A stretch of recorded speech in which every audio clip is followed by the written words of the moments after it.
Jornalismo Bandeirantes. Guilherme Boulos e Ciro Gomes não tem lá muito em comum. O que pode colocá-los na mesma frase é um pequeno histórico de ofensas mútuas, não? Em 2018, por exemplo, isso aconteceu muito. E agora, ambos, cada um por um caminho, por uma senda, tem destaque. O Boulos já é ministro de Estado. Ontem ele tomou posse. E o Ciro Gomes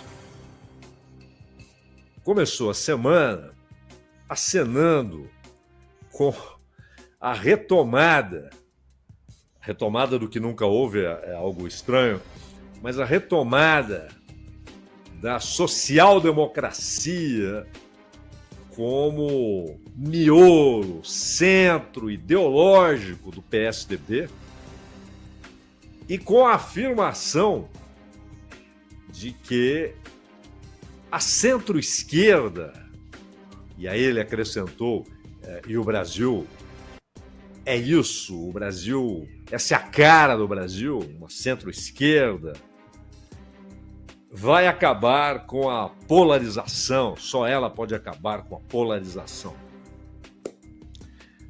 E depois ele faz os movimentos políticos reais, que fazem tais movimentos com que o ouvinte, o leitor, o espectador, aquele que se interessa pelo assunto, olhe para esses movimentos, observe esses movimentos e fala, peraí, esse cara tá brincando, né? É esse movimento aqui que ele chama de em direção à centro-esquerda, à social-democracia. Mas comecemos pelo Boulos. E a reunião dessas duas personagens nessa conversa é porque são demonstrações de como há um tremendo engano estabelecido sobre ideologia no Brasil, sobre quais são, de fato, os pensamentos políticos de figuras que têm alguma relevância, seja bastante ou uma relevância mediana, mas que são relevantes na política brasileira. E os dois são, cada um à sua maneira, cada um no seu caminho. É muito comum nós ouvirmos a respeito do Boulos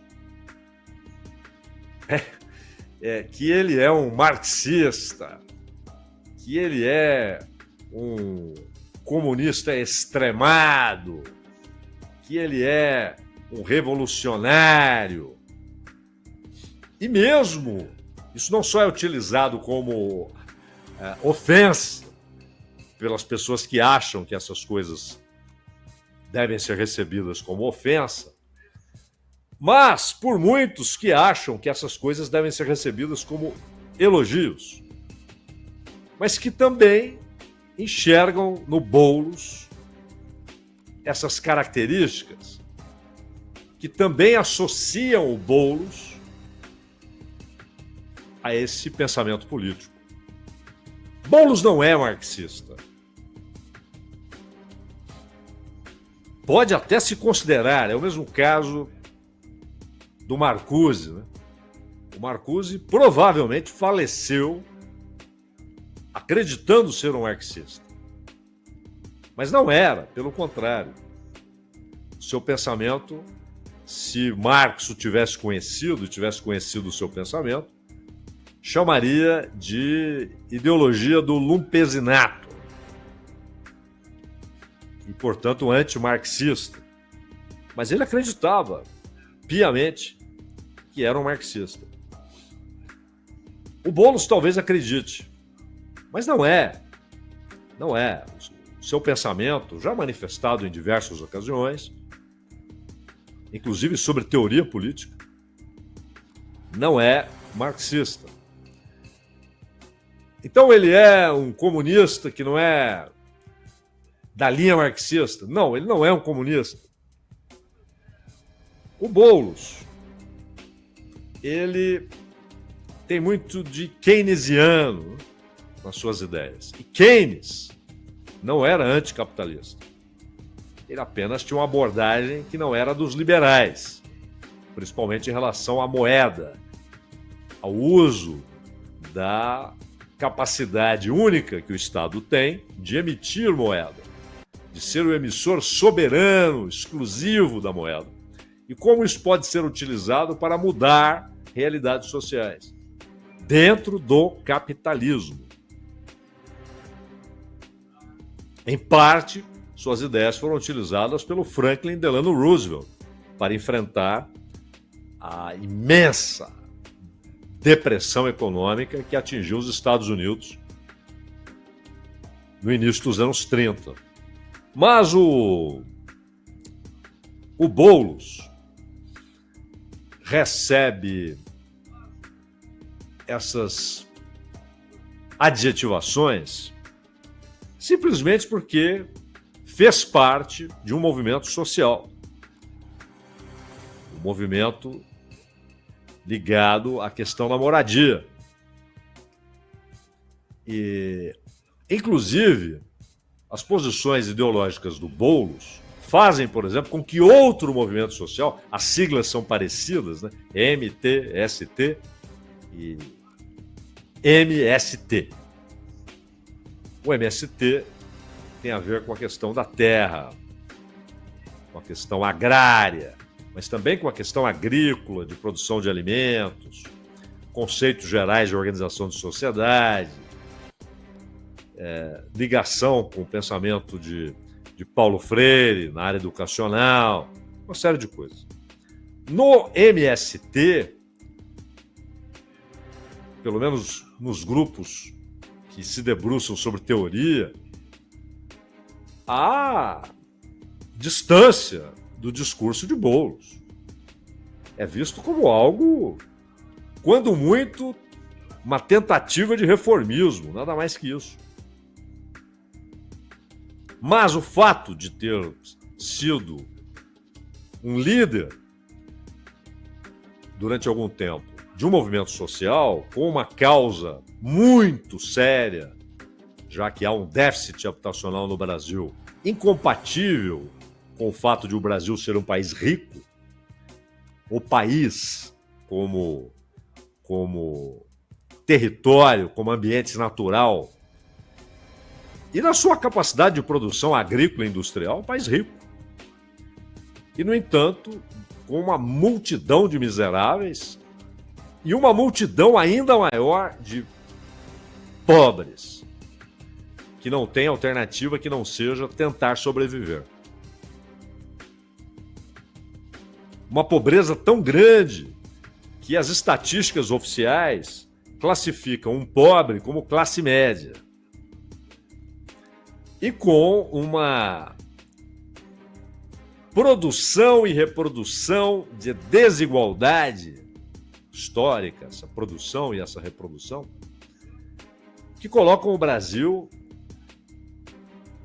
nas posições mais dramáticas no índice global de desigualdade social. Então é um tema muito sério da habitação.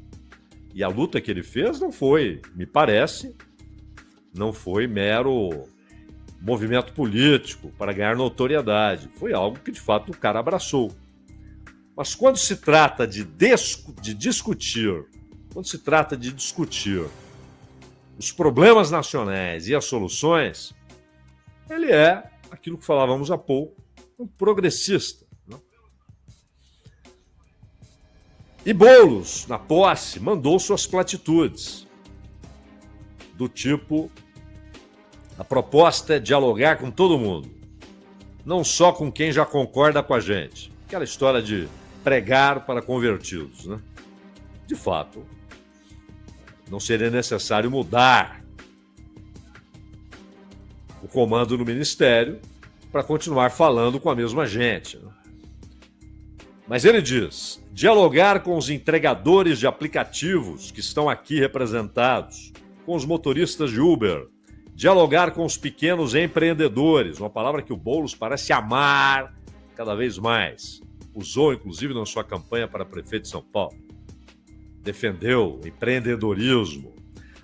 Mas era para se contrapor, ou pelo menos para não deixar esse discurso inteiramente nas mãos do Pablo Marçal. Não se faz esse tipo de concessão se você não acredita naquela ideia.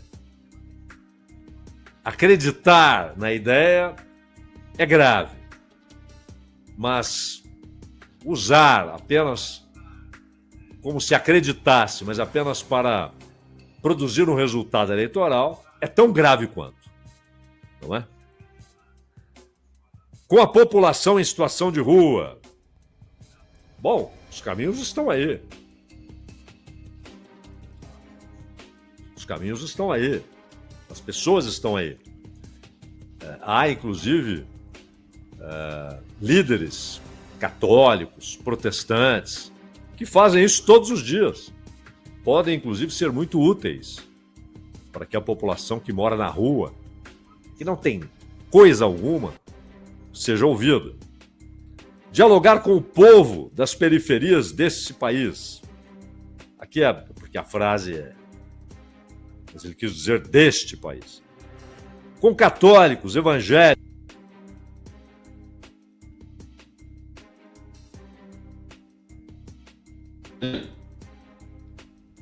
Dialogar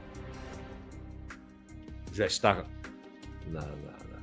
na origem da palavra, né? É ouvir e falar. E a pergunta é: falar o quê? O que será dito? O que será proposto? O que será oferecido como alternativa para a vida dos miseráveis que o Boulos diz querer ouvir? O que será dito? Quando se fala em mobilização social, não adianta, por certo, isso é claro, não adianta pensar que vai mobilizar a população para cortar o Bolsa Família, para reduzi-lo, né? Para ataques ao BPC, para propostas de mudanças ainda mais drásticas na Previdência Social. Convencer uma mobilização em torno do quê? Para quê? Para ficar em silêncio a respeito da regressão trabalhista, que muitos chamam de reforma trabalhista. O Márcio Macedo não era o culpado. Ele era um mensageiro desanimado com o teor da mensagem. O Boulos chega num momento diferente, momento pré-eleitoral, e com muitas circunstâncias, particularmente o Lula e sua ideia de tentar a reeleição. Mas é preciso ir além dessas platitudes pré-eleitorais. Queremos conversar com os moradores de rua, com os protestantes, com os católicos, com os muçulmanos. Queremos conversar com a população da periferia. Sim. Conversar. Ouvir, eles têm muito a dizer. Mas o que eles dirão, todo mundo já conhece. Eles relatarão essa realidade cruel. Agora, o que eles ouvirão do Boulos e do governo? É isso que é preciso definir. O que foi feito até aqui Qual a perspectiva? Qual a utopia que estará sendo acenada em uma bandeira? Que sonho, ainda que seja apenas sonho, que transformação da realidade miserável está sendo proposta? Essa é a questão chave para a função do Boulos. E que ele abrace com a mesma vontade com que ele abraçou causa muito importante, causa crucial na realidade social brasileira. Mas agora, estando no poder, com instrumentos de poder, e podendo conversar todos os dias com o presidente da República e propor tudo isso, nobis fora a questão partidária, porque é um problema dentro do PSOL. Não adianta o Valério Arcari dizer que não, que foi um convite pessoal, portanto não fere a decisão do partido de, exceção feita a Sônia Guajajara, não ter ministros no governo. Isso não está resolvido. Esse papo de que foi um convite pessoal, portanto, supera a questão partidária, é uma lorota.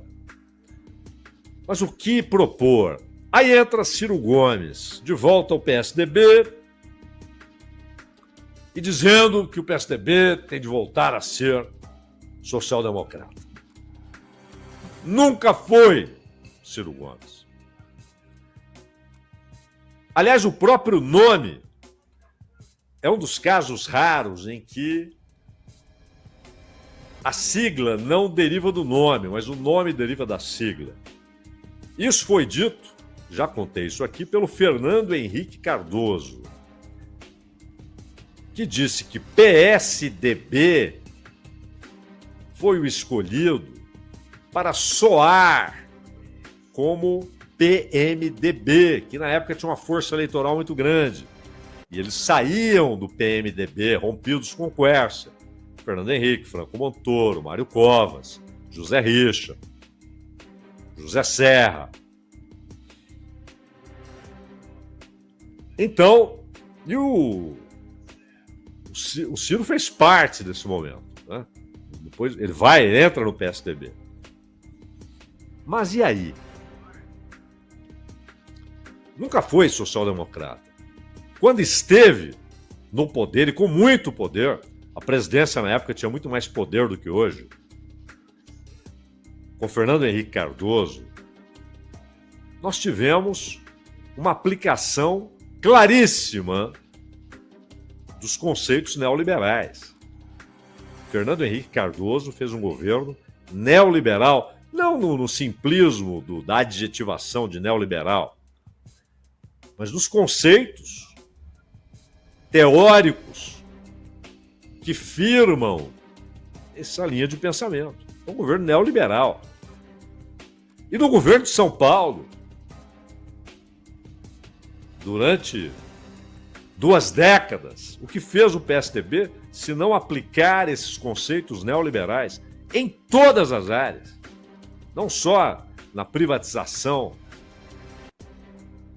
mas na visão sobre o papel do Estado, papel do poder público, relação com os movimentos sociais, a visão de diversas questões, da violência urbana à questão agrária, passando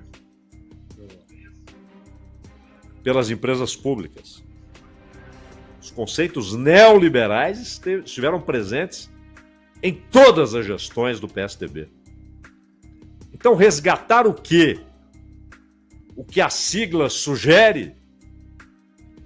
E na época foi levado a sério, uma alternativa social-democrata, até porque o Fernando Henrique era visto como um representante da social-democracia. Foi, muito antes, como intelectual. Na política, nunca foi. E no poder, foi o oposto. Foi a aversão à social-democracia. E Ciro também. Agora, o Ciro Gomes diz social-democracia, centro-esquerda como capaz de acabar com a polarização. A polarização em si não é um problema. O mundo está mergulhado na polarização. Isso está acontecendo na França, na Alemanha, na Itália, nos Estados Unidos, no Japão. Em grande parte do mundo, na Argentina, no Chile, na Colômbia, no Uruguai. Polarização. E não há problema. É uma expressão de uma quadra da história dessas sociedades. É uma expressão. Você não vai revogar isso por decreto. E menos ainda fazendo de conta que está no movimento de centro-esquerda. Aliás, essa centro-esquerda de Ciro Gomes, se ele for de fato candidato ao governo do Ceará, ele terá o apoio de Jair Bolsonaro. Segundo garantiu o deputado federal André Fernandes, que é a expressão mais conhecida do bolsonarismo no Ceará. E ele não pode ser candidato a governador, não tem idade para isso. O André Fernandes tem de ter pelo menos 30 anos, ele não tem. Mas, diz que levou o assunto ao Bolsonaro, ele falou isso, o André Fernandes, e o Bolsonaro falou não. Apoiem o Ciro, então. E o PL deve ter uma das vagas para o Senado, porque na eleição do ano que vem, cada estado terá 2 cadeiras para o Senado em disputa. E talvez com o pai do André Fernandes, o Alcides Fernandes, como candidato a vice. Talvez. O fato é que o Ciro, ele abordou o assunto e ele disse que há diferenças entre ele e esses grupos bolsonaristas. Porém, diz o Ciro, nada que não possa ser resolvido com conversa, com entendimento. E aí, o Ciro tem o apoio, por exemplo, do capitão Wagner, do União Brasil, que foi oponente do Ciro por muito tempo. O Ciro chegou a chamá-lo de chefe de milícia da PM. Ou seja, acusou o cara de um crime. Mas ele defendeu a união das oposições para derrotar o PT. E diz, não devemos ter medo de falar das diferenças com honestidade e humildade. Aí diz, aqui não tem ladrão. Bom, então ele deve se desculpar de ter chamado o cara de chefe de milícia. Deve pelo menos dizer que eu estava errado, equivocado. Ou tudo se apagou por conveniência. E o André disse, não só eu, mas a maioria dos integrantes do PL tem sim algumas divergências com Ciro Gomes. Mas hoje a gente está convergindo muito mais do que divergindo. Será isso um elogio, Ciro? E o Ciro devolveu. Tenho a honra de estarem aqui partidos com que alimento afinidade. Algumas desavenças que vamos amadurecer fraternalmente. O que será amadurecido? A lista de desavenças ou o entendimento? O André Fernandes não mudou. O PL não mudou. O Bolsonaro não mudou. O capitão Wagner não mudou. O que está amadurecendo, então? A mudança em Ciro Gomes brotou e está amadurecendo. A mudança em que direção? Se é que há uma direção. Porque ele fala em centro-esquerda, em social-democracia. Aliás, Ciro, o capitalismo está destruindo o que ele construiu no pós-guerra, que é a organização das sociedades em social-democracia. Ali era conveniente, deixou de ser. Há um movimento que muita gente teima em ignorar. Há um movimento em direção à reconstrução do ambiente socioeconômico e da relação capital e trabalho da primeira metade do século XIX. Isso está acontecendo na Europa hoje, com a exceção ainda da Noruega. De resto, a social-democracia está sendo dizimada pelo capitalismo.